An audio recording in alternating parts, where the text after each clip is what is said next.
Dr. Odunze, he's talked about the fact that there are no roads, especially in the northern part of Anambra, where he says you come from.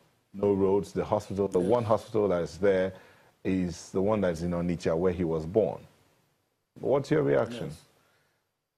Well, before you get to the education part? Thank you, my dear Tony. We have not seen for a long time.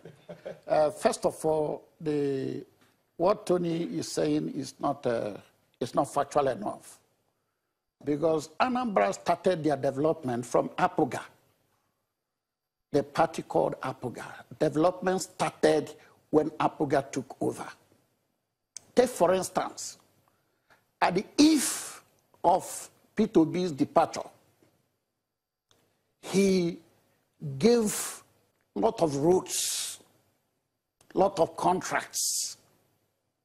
And when the new governor came in spite of their differences, he took all these roads, all these contracts, the one that he has not finished, which means they are about to finish it. Look at what is happening in all the communities.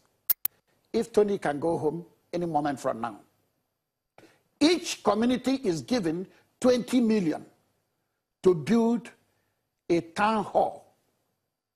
And those who have finished the first stage, they have come to collect money for the second stage. The other ones who have finished the first stage, they have come to collect the second one. And those who are still on their own, like in my town, they are still at the first stage. So already, Apuga government has established, almost in all the communities, nice secondary school, primary schools, and every other thing tend to give life to an ordinary man as much as they could, because government is a process. When you finish the one of the other 8 years, now the new ones have come in, and it's so speedy to the extent that the development is shocking the whole world. How did he manage at this time of recession? The past government may have at least excuse, because during their own, there was a boom. But this time, there's a recession. And this man goes ahead and be paying all retirees, all the civil servants are getting their money on time, and even there are about over 6,000 people employed at the eve of handover. He has regularized them and be paying them their money, even up to the extent that he increased the money. Why paying them?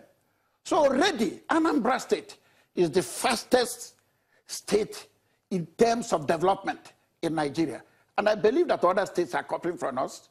In security, you know what is happening in what was happening in Anambra about 3 years ago.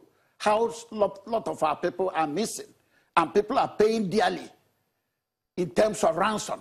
But today, nightlife, every type of thing has started in Anambra, going ahead. People are moving ahead and going anywhere without any escort anymore, quite unlike before.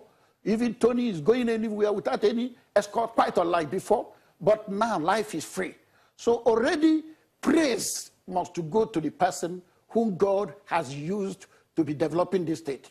We are total in high development. Last time I took a journey from Orumba to Nnewi South. It was as if I'm in Abuja. So almost all the roads.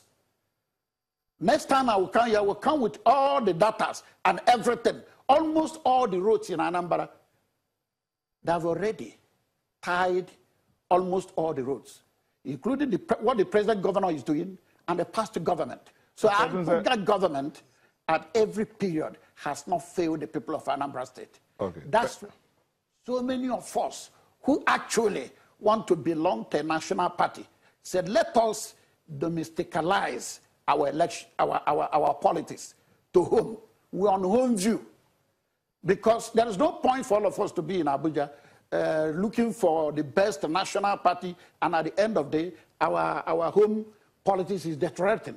So we have come back home to join our domestic party, or the party we know that can deliver, who has been the party that has been delivering. That's why all of us went to Abuja. Let me go over to the Resident Electoral Commissioner. Ms. Torji, you said you've done all that needs to be done in terms of sharing of different equipment and tools. You've assigned things that need to be assigned. Let's look at voter education. How much of education and awareness has INEC created in Anambra State in terms of voter card collection and use? How much of that is going on or has been done? We have been on course. Between the August 10 and 15, we conducted voter registration at the ward level. Anambra has 326 electoral wards. And each of these 326 wards, in each of them, we conducted this registration exercise. But prior to that exercise, we carried out mass voter education program that involves explaining to people the need to vote, why they must be registered, the centrality of election in the process of politics. So these are some of the things that we basically used the media, but we didn't focus only on mass media. We also felt that it was necessary to engage people on face-to-face basis, especially since there's also an alternative campaign that is saying that there will be no election in Anambra. We felt that it was important that we go out to the people, explain to them why they should be part of the electoral process, why they should participate in this process. And that also involves teaching them the nitty-gritty of what is required from them as civic citizens. So we intend to go ahead with this as we have gone past that registration period and we are approaching the election period. We have continued our campaigns. We have dedicated programs. One of them is a program we call the INEC Half Hour, which we air every week. And we have used every opportunity that come our way, to educate the people and to guide them through. One other thing we have been doing is in terms of our engagement with the political parties. We have gotten parties to provide us with information relating to the candidates they have nominated to us so that we can put this together and use it in different forms to present to the electorate in terms of helping the electorate to know these candidates, know their profile, know their background, their family background, their educational background, their professional background, their mission, their intentions for the state, what is driving their motivation, basically in terms of what is driving them to join politics.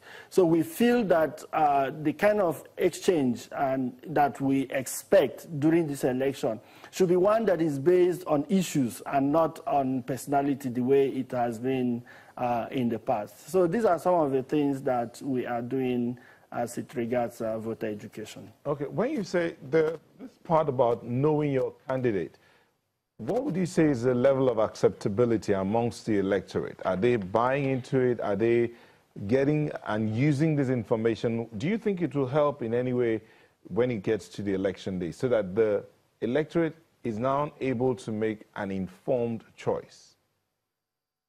Of course, I think that we have a major breakthrough. If you see the numbers that turned out during the voter registration exercise, it's a testimony of the acceptance of the messages that we have been putting on air. We also believe that this has continued to go down well with the electorate. Anambra is the second highest number, recorded the second highest number of voter registration during the continuous voter registration exercise, which took place between April and July of this year. And since then, the numbers that have registered have been quite impressive. We also have a huge turnout of people who are asking for their voting information to be transferred from one place to the other, because we have provided opportunity for people who have who have changed locations, people who have lost their cards, people who have had their cards defaced, you know, to be able to transfer their cards and get new permanent voters' cards. And the numbers that are coming to us are requesting for some of these services have been quite impressive. And it's a reflection of their acceptance of the message. We believe that this acceptance will be carried through during the election. And we believe that the more people know about their candidates, the more people know about these people that are putting up themselves for positions of authority, the more they are able to make informed preferences during election.